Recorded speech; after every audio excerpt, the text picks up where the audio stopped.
As you guys know from my previous video, I'm selling some of my GPUs to buy other mining equipment to diversify my farm and increase my profitability. And I've finally figured out what I'm buying and why, so I thought I'd share that with you in this video. So we'll start by going through all of the GPUs and other mining hardware that I am getting for my farm, and then in a couple of days I'm going to post another video detailing what coins I'll be mining and what my mining strategy will be for this year. But don't click off this video, because to understand that upcoming video, you'll probably have to watch this one explaining the hardware that I'm buying. So let's get right into that after a quick word from our sponsor. unMineable is a service that lets you mine like normal on your GPU or ASIC rigs, but be paid out in over 70 different cryptos, most of which are, well, unMineable. This is a great service for those of you who might want to build a diverse crypto portfolio without having to go through the hassle of giving away your personal information, paying exchange fees, and triggering taxable events when buying coins. Thanks to unMineable, you also don't have to make the choice between mining the most profitable coin and mining the coin that you actually want to hold long term. For example, my Jasminer is the only rig in my farm that's been consistently profitable since the ETH merge. However, it mines Ethereum Classic, which isn't really a coin that I'm too keen on holding personally.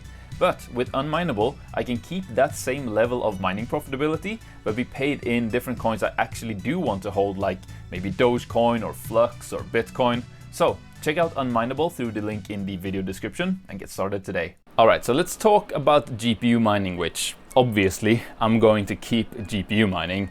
But as I said in my previous video, I am getting rid of a big chunk of my least efficient GPUs, both to buy other more efficient GPUs as well as some other mining equipment. And the plan is to end up with 3 GPU rigs. The first one being a mixed rig with all different kinds of GPUs to use for testing and making content for you guys here on the channel. And the other 2 rigs will just be for, you know, actually mining with. The first of those 2 is obviously going to be an all RTX 3070 rig. You guys already know I love the 3070s, and I gotta have at least one full 3070 rig. I mean, come on. But the second one I'm not sure about yet, and those of you who watched my massive GPU comparison video, you can probably understand why. In that video, I compared the hash rate and efficiency performance of all of the currently relevant GPUs for mining on like a lot of algorithms. And the results were that basically there is no one best GPU for mining, unfortunately. There are many good options and they all have different strengths and weaknesses. For example, you of course have the 3070 that is just always going to be a good performer no matter what you're mining on it. And it was the best GPU for a few of the coins I tested. But then you also have, for example, some of the AMD cards like the RX 6800 that is just insanely good at some algorithms, but then unfortunately just kind of sucks at other algorithms. And obviously you also have GPUs like the 3080 12GB version that is just kind of overall bad no matter what you're mining on it. So yeah, probably don't get those. But that still leaves me with the question of what cards I should get for my third GPU rig. I'm leaning towards either another full 3070 rig or maybe a full AMD 6800 rig. I'm not quite sure, so why don't you guys let me know down in the comments what you think I should get. I'm actually quite curious to hear what you guys think. Other than that, and I know I've talked about this for a long time, but I do really want to get into CPU mining as well. And you guys might remember I had 𝗩𝗚𝗏 on the channel here a few months ago, basically to teach us everything there is to know about CPU mining. And what he said was that, in short, just get the 3900X. Because, sure, there are some CPUs that are more powerful or more efficient than that one, but they are also just so expensive that it doesn't make any sense to get them for mining. And the 3900X is still profitable, so why even bother with those other ones? Now, part of why I haven't gotten started with this yet is that I kind of haven't come across a worthwhile deal on a 3900X yet. But I'll also be the first to admit that I haven't been super active in my hunt for one either. Optimally, I'd like to build at least one CPU rig, but preferably more than that. I'd love to have like 4 of them, but it all kind of depends on what I can afford, to be honest. Alright, so finally, I want to talk about ASICs, because you guys know I'm a numbers guy and there is just no denying the numbers that ASICs are doing right now when it comes to profitability. Like $10 a day after power in a bear market, which is just crazy.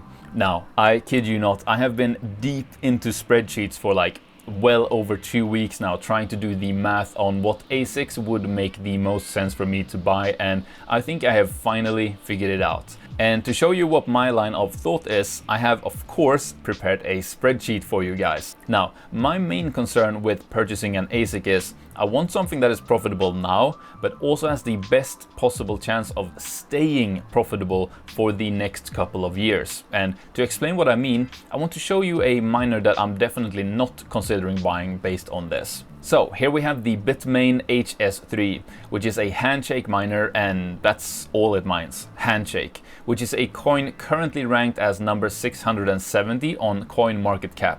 So it's a pretty small coin. It does 9 terahash at 280 watts, and at my power price of 13 cents per kilowatt hour, that means it would cost me $6.67 per day to run this miner.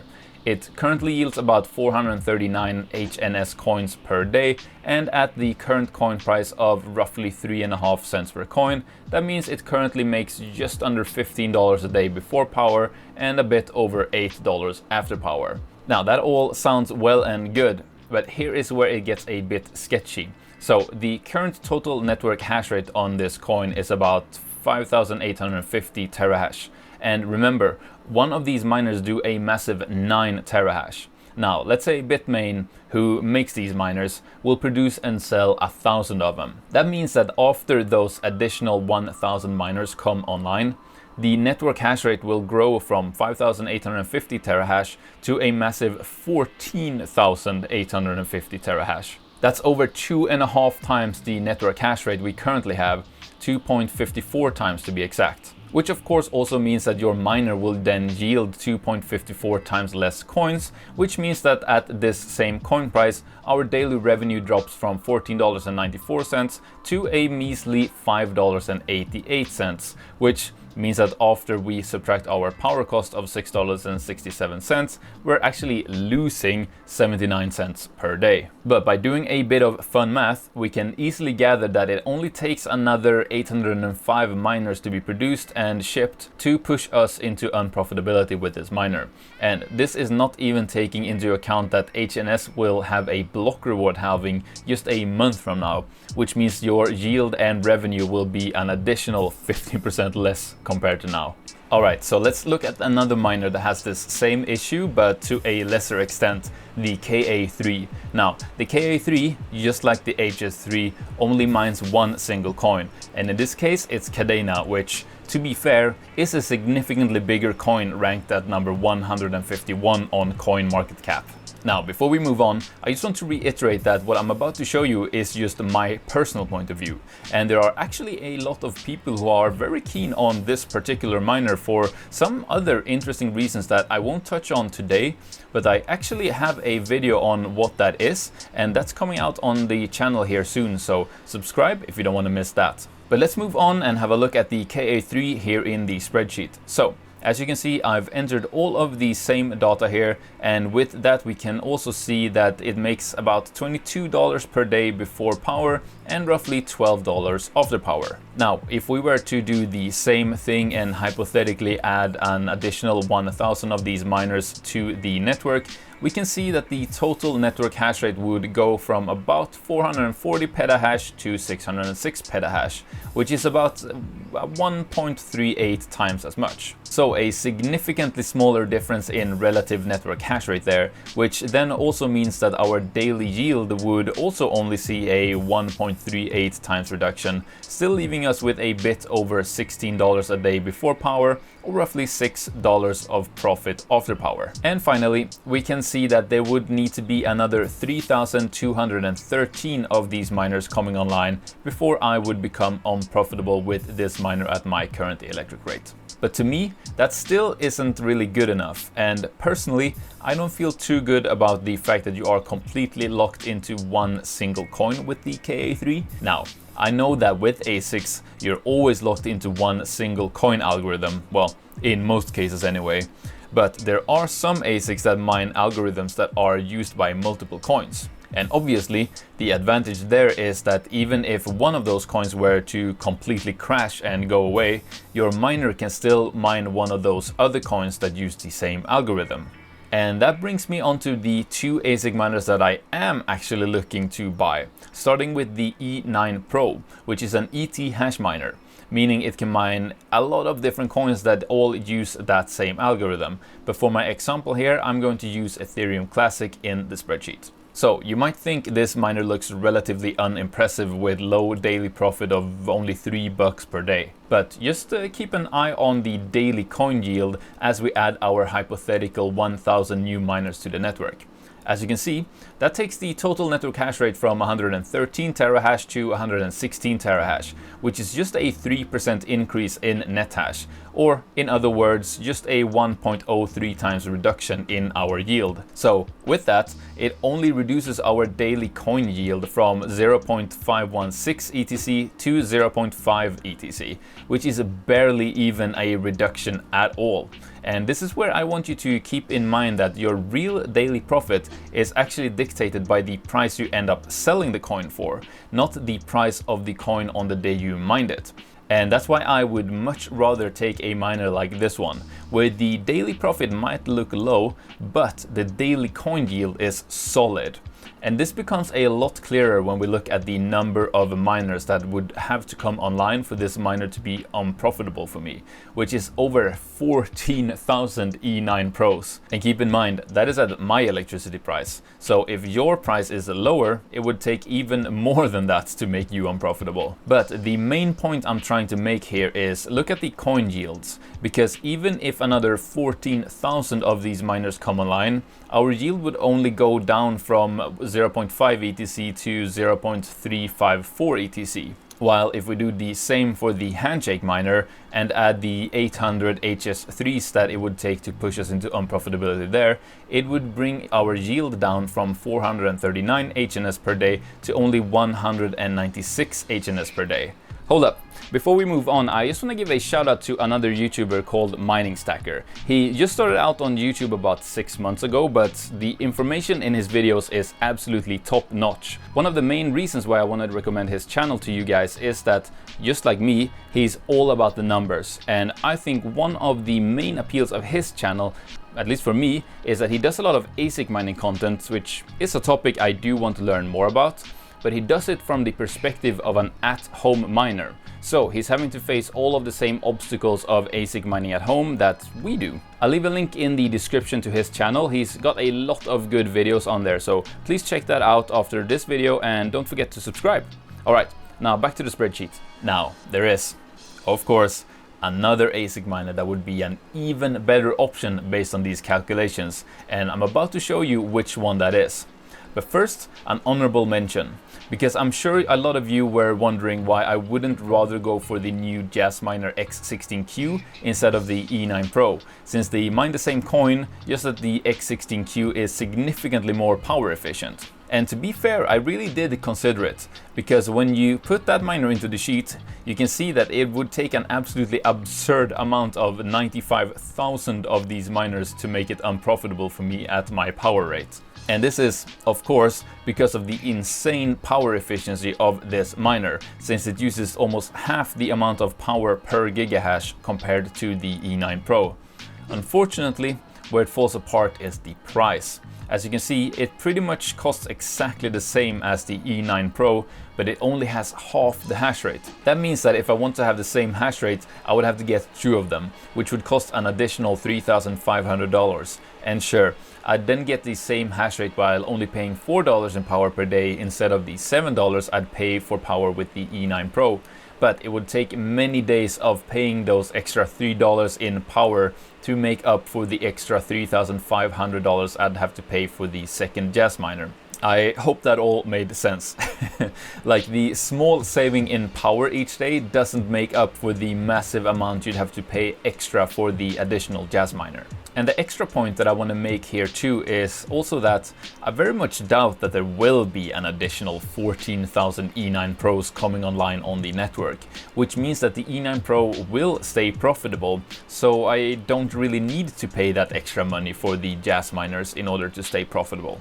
Alright, I promised you an even better option. So the ultimate ASIC miner to get if all you're looking at is exactly and only the parameters in this spreadsheet. And that ASIC miner is, of course, the L7. But stick around until the end, because there is one thing that you probably do need to know about this miner. So the L7 actually mines two coins at the same time, Litecoin and Dogecoin, and that's using the script algorithm, which, just like the E9 Pro, is an algorithm used by many different coins, meaning that you do have options in terms of what coins to mine on the L7. Alright, let's look at the numbers, and since this ASIC mines two coins at the same time, I've made two columns for it in the sheet here. The first one is for Litecoin and the second one for Dogecoin. Now, the L7 uses a total of 3,430 watts, but to make the sheet a bit easier to read, I've split that power consumption out over the two coins based roughly on the amount of revenue each coin brings in. But as we can see, it is an expensive miner to run at a total of $11 in power cost per day at my electric rate. However, you can see that the total revenue when you add both coins together is over $20 for a total daily profit of about $9. But the main advantage of this miner is of course that both of these coins have absolutely massive networks already. As we can see here, adding an additional 1,000 of these miners barely makes a dent in the total network hash rate. In fact, it would only be about a 1% increase, which of course barely changes the daily coin yield or profit at all. In fact, as we can see down here, it would take the absolutely ridiculous amount of 67,000 of these miners to make them unprofitable for me. And that still would not even cut my daily coin yield in half. Alright, so I did say there is one thing you do need to consider about this miner, and that is that, well, even though this is Bitmain's newest script miner, it is pretty old at this point. You see, the L7 was first introduced in November of 2021, while, for example, the E9 Pro was introduced only about a month ago. This of course means that Bitmain are more likely to release a new version of the L7 than the E9 Pro in the near future. However, even if that new miner does 5 times the hash rate, there would still have to be another 13,000 of this new hypothetical ultra powerful miner coming online to make the L7 unprofitable for me. So maybe this isn't really that much to worry about after all. But yeah, so all that, that took a long time. All that to say that the two ASICs I will be looking at getting are the E9 Pro and the L7. But there is actually another, maybe unexpected reason for why I'm going with specifically those two, and I'll talk more about that in the upcoming video I mentioned earlier about what my mining strategy for this year will be. So that's coming out on the channel here in a few days, so make sure you're subscribed if you don't want to miss that. Now, if you're still watching and for some reason this resonated with you and you're really considering getting one of these miners, then I would really appreciate it if you could do so through the affiliate links that I'll put below in the video description. It doesn't cost you anything extra. As a matter of fact, there is actually even a discount code for you down there. But it does mean that the channel gets a small commission on the sale, which means a lot and actually makes quite a big difference right now. So big thank you if you do that. And with that, you also get the peace of mind of knowing that you're ordering from a vendor that I trust and that I feel that I can confidently recommend to you. Because as an influencer, I guess, I've had contact with many of these companies, and it becomes clear very quickly which ones actually care about the community and don't just want to make a quick buck off of us. And it's obviously those ones that I recommend to you guys.